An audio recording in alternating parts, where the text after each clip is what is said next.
Após mais de 6 meses de luta, o exército russo finalmente conseguiu retomar a maior parte do território na região de Kursk.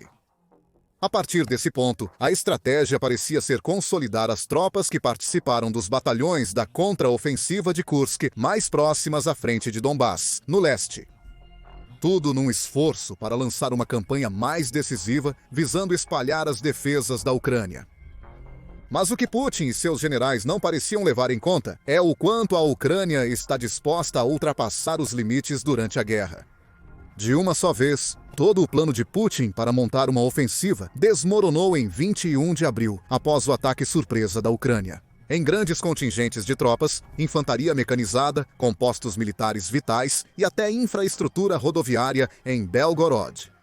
Os ataques do exército ucraniano são os mais recentes em uma série de ofensivas para atravessar a região de Sumy, na Ucrânia, até a região de Belgorod, na Rússia. Isso, efetivamente, traria novamente a batalha para a Rússia, espelhando um avanço semelhante à invasão de Kursk em agosto de 2024. As descrições das ofensivas são semelhantes, mas há diferenças que poderiam tornar a incursão em Belgorod mais devastadora para as forças russas. Então, o que a Ucrânia conseguiu fazer? A verdadeira incursão em Belgorod começou no final de março, com o objetivo aparentemente sendo o mesmo que em Kursk. Separando as forças russas do combate ativo em Donbas, onde tanto a Ucrânia quanto a Rússia têm perdido lentamente o ímpeto desde o final de 2024. No entanto, como a Ucrânia ainda tem uma profunda desvantagem numérica em termos de tamanho da tropa e quantos ataques de longo alcance pode lançar, a Rússia estava lentamente ganhando terreno. Mesmo que esses ganhos tenham vindo a um custo insuperável para o pessoal e o moral. Portanto, a Ucrânia começou com pequenas incursões em Belgorod, com relatórios diários sugerindo ganhos de alguns quilômetros quadrados. Mas o exército ucraniano enfrenta uma nova desvantagem em Belgorod que não precisava superar.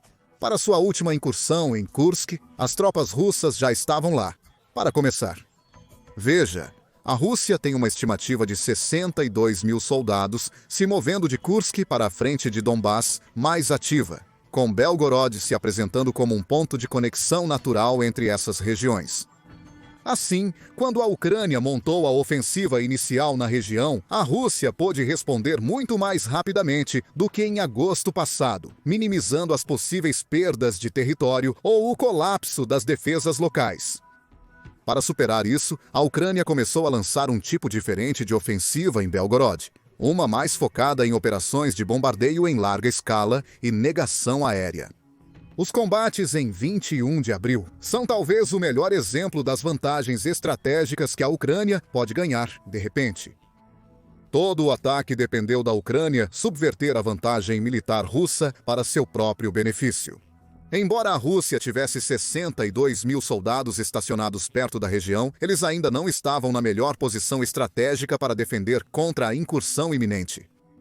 Então, a Ucrânia monitorou de perto os movimentos russos na área e lançou uma série de ataques interconectados para impedir que o exército russo alcançasse uma concentração alta o suficiente na região.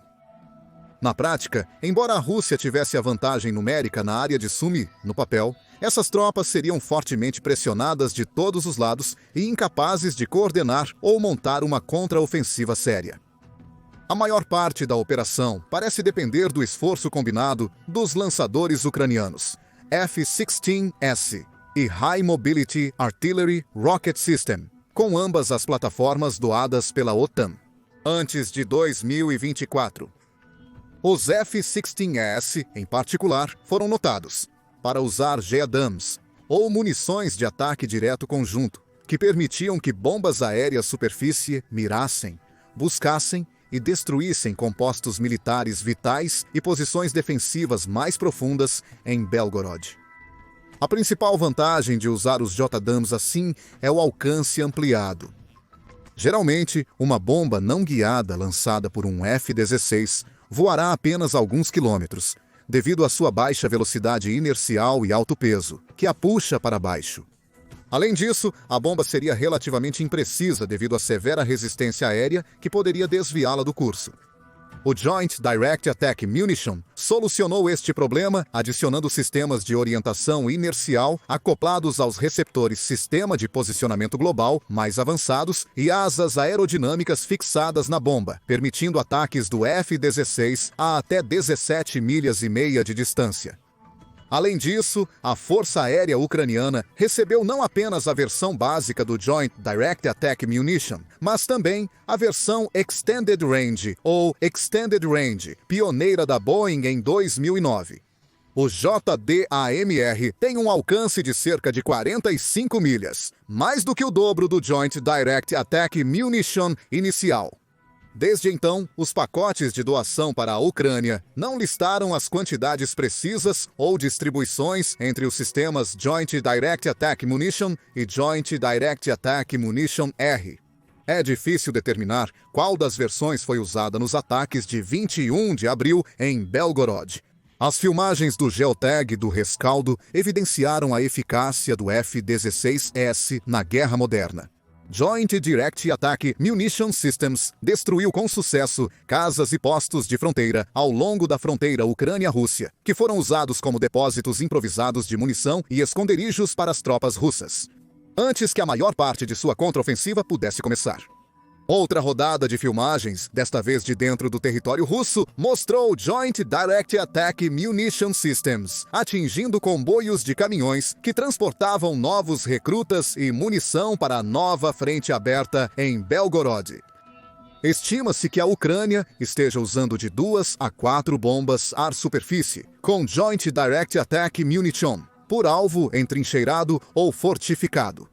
O objetivo aqui é não apenas causar o máximo de danos e infligir baixas ao exército russo, mas também introduzir incerteza na equação e forçar a Rússia a improvisar e se adaptar ao número e frequência crescentes de ataques. Isso se deve a observações prévias de que a doutrina militar russa está intimamente ligada à movimentação pré-planejada das tropas, limitando muito suas opções de resposta. Isso pode exigir que ela se desvie de cursos de ação predeterminados. O uso dos F-16S pela Ucrânia é apenas uma parte do esforço para conter o avanço russo na região. O fato de os F-16 poderem voar tão perto da fronteira Rússia-Ucrânia implica 2 grandes vitórias para a Ucrânia na área. Primeiro, ambos os países têm defesas antiaéreas incrivelmente enraizadas, decorrentes de melhorias militares duradouras em equipamentos defensivos, como as baterias S-300 e S-400 do lado russo, e o equipamento interceptador doado pela OTAN do lado ucraniano. A natureza em camadas desses sistemas defensivos, junto com seus alcances efetivos relativamente grandes, que em alguns casos podem abranger centenas de milhas antes de serem detectados por radares de alerta precoce, significava que tanto a Ucrânia quanto a Rússia se impediram de realizar ataques aéreos de curto alcance ou diretos na maior parte de seus respectivos territórios. No entanto, o fato de as forças aéreas ucranianas poderem utilizar munições Joint Direct Attack Munition de menor alcance diretamente na fronteira entre a Rússia e a Ucrânia indica que as defesas antiaéreas locais da Rússia estão ou não funcionais ou completamente ausentes. Isso pode implicar que a Ucrânia já conseguiu destruir ou dissuadir alvos de alto valor da região de Belgorod. Agora a ofensiva pode se concentrar em limpar a área de infantaria e apoio de infantaria mecanizada, que normalmente não mereceria munições tão caras. A destruição ou degradação das capacidades antiaéreas da Rússia, perto da fronteira, pode ser um resultado direto da contraofensiva de 6 meses em Kursk. O prelúdio, bem como o imediato rescaldo da incursão em Kursk, envolveu o exército ucraniano, realizando uma série de ataques de longo alcance, tanto nas regiões de Kursk quanto de Belgorod. Isso foi ainda mais complicado pela contraofensiva de um mês, que acabou com a Ucrânia conseguindo resistir ao avanço russo por muito mais tempo do que o previsto. Isso foi auxiliado pela administração anterior do ex-presidente Joe Biden, permitindo que sistemas de longo alcance doados pelos Estados Unidos da América fossem usados fora do país. Um relatório de 16 de janeiro incluiu relatos de um ataque ucraniano destruindo um vital radar 92N6, que é um componente-chave do mais moderno sistema de defesa antiaérea S-400. Isso permite que ele alcance cerca de 375 quilômetros. Em segundo lugar, e talvez mais importante, os ataques em Belgorod sinalizam que o exército ucraniano quer levar a luta de volta para o território russo. Ao degradar as linhas defensivas e logísticas fora das fronteiras do país, o exército ucraniano pode exercer muito mais pressão sobre a Rússia do que o habitual. As linhas de abastecimento que passam por Kursk e Belgorod são um desvio das rotas logísticas habituais dos centros populacionais e industriais do país, para o noroeste, para a Crimeia, e depois mais para dentro de Donbás. Assim, a incursão em Belgorod forçaria a Rússia a realocar não só as tropas antes usadas em Kursk, mas também algumas das unidades e equipamentos de linha de frente no sudeste da Ucrânia. Caso contrário, se a Ucrânia capturar essas rotas de abastecimento vitais, seu exército poderia prender as rotas mais profundas e entrincheiradas da Rússia. Mas a Ucrânia já tentou fazer isso várias vezes. Mesmo em 2023, a Ucrânia fez pequenas incursões na Rússia para pressioná-los a recuar da frente principal em Donbás. Então, em agosto de 2024, ela montou uma ofensiva mais substancial em Kursk, que haveria ocupar tanto território em 2 semanas quanto a Rússia havia ganhado anteriormente em 7 meses. E a incursão em Kursk foi amplamente considerada encerrada no início de abril, cerca de 6 meses após a Rússia iniciar sua contraofensiva em outubro. O que foi diferente desta vez? Isso pode ser dividido em alguns aspectos-chave, que se entrelaçam para explicar exatamente por que a Ucrânia optou por este curso de ação específico. Primeiro, os terrenos nas regiões de Kursk e Belgorod são um pouco diferentes. O Oblast de Kursk possui colinas ondulantes, florestas densas e o rio Sim, obstáculos naturais para as forças ucranianas. O avanço inicial permitiu que as tropas ucranianas penetrassem até 20 milhas em território russo, capturando cidades como Sudzha, marcando uma vitória significativa para a Ucrânia. Mas o terreno desafiador e as defesas russas fortificadas dificultaram uma ocupação sustentada. As mesmas colinas e florestas que impediram a Rússia de reforçar a área também dificultaram a logística ucraniana, desacelerando o avanço mais profundo na Rússia, ou cortando as forças de invasão do continente ucraniano. Já em Belgorod, a paisagem mais plana e os campos abertos permitiam maior manobrabilidade. As forças ucranianas inicialmente avançaram apenas alguns quilômetros em Belgorod, envolvendo-se em batalhas perto de assentamentos como Popovka e Demidovka. O terreno menos acidentado facilitou o movimento rápido e a flexibilidade tática. Além disso, o território do lado ucraniano da fronteira importa. As linhas de abastecimento de Sumy para Sudzha e, portanto, Kursk contornam florestas, utilizando planícies de terras agrícolas planas e uma estrada maior existente.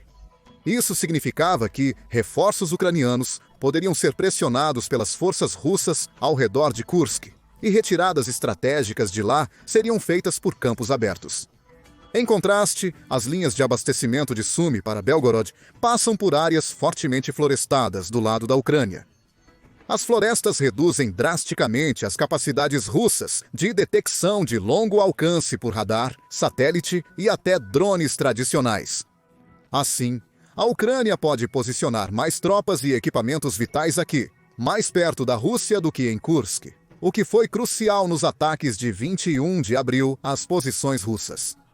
Depois, a extensão da logística e suprimentos que ambas as áreas ditam. A invasão de Kursk foi forçada por uma única grande estrada entre Sumy e Sudzha, o que tornou os ataques de Pinsir muito mais difíceis e ditou que as tropas ucranianas fossem mais para o interior. A própria estrada era um alvo principal para a intervenção russa, tornando a defesa sustentada pelas forças de ocupação ucranianas amplamente dependente de sistemas de defesa antiaérea. Eles precisariam interceptar ataques de longo alcance, visando a logística da operação, em vez das próprias posições fortificadas. Além disso, qualquer ação ofensiva por equipamentos de maior alcance, como a artilharia de High Mobility Artillery Rocket System, precisaria ser conduzida em terreno aberto similar, permitindo que a Rússia contra-ataque com suas próprias bombas planadoras de longo alcance, que se tornaram um dos principais métodos de pressionar as posições ucranianas. A região de Belgorod, ao menos as áreas atualmente invadidas pela Ucrânia, conecta-se tanto à Ucrânia quanto ao restante do território russo, por meio de estradas menores interligadas e terreno mais favorável ao avanço. Isso permitiu que a Ucrânia estabelecesse suas linhas de suprimento e artilharia de longo alcance vital, como o High Mobility Artillery Rocket System, mais perto da linha de frente, para atingir mais profundamente o próprio território da Rússia. Ao mesmo tempo, a interconexão entre Belgorod e o resto da Rússia depende de estradas abertas ou pontes perto das cidades de Grafovka e Demidovka. Com as pontes bombardeadas durante ou logo antes das recentes incursões em Belgorod, os comboios russos que abasteciam a área com tropas e munições eram praticamente alvos fáceis para aviões e artilharia ucranianos, como evidenciado pela escala e sucessos dos ataques de 21 de abril. Além disso, é também muito provável que a Ucrânia tenha aproveitado o que aprendeu com a surpreendentemente eficaz invasão de Kursk e aplicado em Belgorod. O exército poderia utilizar a linha de suprimento mais longa, que tinha mais capacidades defensivas, mas também aproveitar a falta local de reforços russos e pessoal treinado, uma situação que encontrou em Kursk. Isso decorre da grave falta de mão de obra com que a Rússia se depara, especialmente em termos de contrato. Soldados com melhores suprimentos, treinamento e possivelmente oficiais mais experientes para liderá-los. Devido à estrutura de treinamento amplamente segregada, onde cada unidade russa é responsável por seu próprio treinamento. As tropas russas na Rússia são geralmente recrutas. Geralmente não são considerados bons o suficiente para operar como unidades avançadas na linha de frente de Donbass. Compare isso com as tropas mais treinadas e experientes que estavam sendo realocadas de Kursk para Belgorod quando os ataques aconteceram. Essas tropas estavam em Kursk como parte de uma longa contraofensiva. E tudo porque a Rússia não conseguia lidar com os repetidos fracassos ao tentar recuperar um pequeno pedaço de seu território. Como tal, quando a Ucrânia atacou inicialmente, encontrou pouca resistência e cada ataque subsequente estava avançando mais no território da Rússia, eliminando soldados valiosos e desmantelando o exército russo ao atingir sua estrutura de comando. Contudo, mais importante, as novas tentativas de invadir a Rússia revelam que a Ucrânia ainda possui estratégia e capacidade para deixar a Rússia na defensiva. Esta é, na verdade, uma das poucas semelhanças entre Kursk e Belgorod. A Ucrânia invadiu Kursk sem capacidade de sustentar uma ofensiva de longo alcance por meio de ataques aéreos. A frota de F-16, considerada vital em Belgorod, decolou apenas em agosto e foi usada para reforçar a linha de frente de Donbas, em vez de realizar ataques ofensivos. A Ucrânia também foi proibida de usar mísseis de longo alcance doados pela OTAN, como o High Mobility Artillery Rocket System, no território russo. Meses depois, esses dois aspectos mudaram significativamente. A Ucrânia recebeu mais aviões de combate, incluindo os F-16 Pledge da Holanda, Noruega, Dinamarca, Bélgica e Grécia, estimando-se que essa frota de aeronaves triplique a partir de agosto. 2.024 números. Além disso, a França doou entre 6 e 12 aeronaves Mirage 2005F, que são mais adequadas para operações de superioridade aérea e ataque ao solo em áreas contestadas. Devido a um alcance altamente aumentado em relação ao F-16S, as melhorias na frota da Ucrânia permitiram combinar a ofensiva baseada em terra com uma aérea, algo que era impossível em Kursk. Em novembro, a administração Biden anterior permitiu que a Ucrânia usasse mísseis doados pelos Estados Unidos da América para atacar território russo a longa distância. Por volta da mesma época, generais da OTAN e conselheiros militares propuseram fazer o mesmo com o restante das armas doadas pela OTAN do Reino Unido e França. Essas capacidades foram colocadas em prática quase imediatamente, com a Ucrânia atacando repetidamente compostos industriais e militares vitais em regiões ao redor da Rússia, mas também pressionando Moscou em si. No geral, a invasão em Belgorod promete ser muito mais devastadora para as forças russas do que a incursão em Kursk jamais foi. Isso vem principalmente das significativas melhorias no poder ofensivo e nas capacidades logísticas que a Ucrânia acumulou nos últimos 6 meses. Mesmo assim, as invasões servem, no final, a propósitos parecidos. A incursão em Kursk, em agosto de 2024, foi em parte uma resposta à crescente retórica de que a Rússia estava vencendo a guerra. Apesar dos erros estratégicos da Rússia durante a invasão de verão em 2024, que levaram a altas baixas, isso só piorou com o tempo. Acreditava-se que a Ucrânia estava começando a perder, pois a OTAN reduziu algumas doações e a Rússia intensificou seus esforços de longo alcance. A incursão gerou a confiança tão necessária no exército ucraniano, que foi uma das razões pelas quais a OTAN e a administração Biden permitiram o uso de armas de longo alcance em primeiro lugar. A incursão em Belgorod ocorre por motivos parecidos. Assim que o recém-eleito presidente Donald Trump assumiu o cargo em 20 de janeiro, ele lançou sérias dúvidas sobre a capacidade ou até mesmo as motivações da Ucrânia para prolongar a guerra. As relações Estados Unidos da América-Ucrânia se deterioraram a ponto de Trump suspender a Agência dos Estados Unidos para o Desenvolvimento Internacional para a Ucrânia por uma semana, pressionando Zelensky a aceitar uma proposta de cessar-fogo. Ao mesmo tempo, Trump tentou negociar com Putin sobre o que seria necessário para a Rússia assinar um cessar-fogo, se não um acordo de paz completo, sem sucesso. Apesar de várias tentativas de cessar-fogo, incluindo um de 36 horas para a Páscoa, a Rússia quebrou suas promessas e continuou a ofensiva. A Ucrânia respondeu da mesma forma, montando mais contra-ataques e provavelmente anunciando todo o ataque de 21 de abril que ocorreu assim que o cessar-fogo terminou. Mesmo que não tenha sido rigorosamente aplicado inicialmente, uma das explicações mais consistentes para a incursão em Belgorod é que ela reflete a de Kursk, que permitiu ao exército ucraniano reunir apoio da OTAN. Desta vez, o foco está em obter mais apoio da Europa, em vez dos Estados Unidos da América. Ao mesmo tempo, a incursão e os ataques devastadores são um sinal claro de que a prerrogativa russa de ser capaz de manter uma pressão constante sobre a Ucrânia pode estar escorregando novamente. Imediatamente após os ataques, Putin anunciou que estaria disposto a discutir os termos de um cessar-fogo mais duradouro e que os russos têm uma atitude positiva em relação a um cessar-fogo.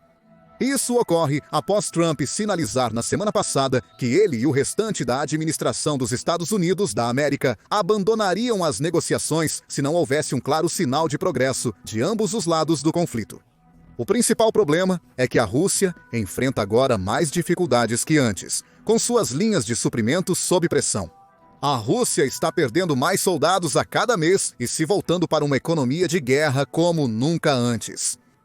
O orçamento governamental deste ano destina mais de 40% do financiamento total do país para as Forças Armadas e Defesa Nacional, superando os recordes do ano anterior. Isso é combinado com ainda mais sigilo sobre para onde iria o orçamento, com 1/3 dele sendo classificado como secreto ou ultra-secreto. É evidente que o Kremlin enfrenta grandes desafios para manter sua propaganda sobre o real progresso da guerra para a população.